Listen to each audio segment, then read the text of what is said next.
हामिद राना साहब, सोना तो हमें पता चल गया, सोना हमने उसको स्क्रीन पे देखा, सोना आया कहाँ से? सोना को मुन्नू भाई लेके आए वैसे तो कहाँ से लेके आए, कौन से शहर से? मुन्नू भाई के पास में जाता रहता था, तो हम टीवी पे काम करते थे और ये स्टेज पे काम करते थे। मुन्नू भाई का आना जाना था, मुझे वो पसंद करते थे। आपका आबाई शहर कौन सा? आरव वाला। आरिफ वाला। जी जी।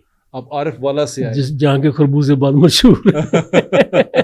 तो आरिफ वाला में आप कितना अरसा रहे, कितनी जिंदगी कितनी वहां गुजारी आपने? वहाँ मैं रहा हूँ कोई 18-20 साल। फिर मैं चला गया पढ़ने के लिए बहावलपुर, अच्छा। और टेक्निकल कॉलेज ऑफ टेक्नोलॉजी में मैंने मैकेनिकल इंजीनियरिंग में डिप्लोमा किया।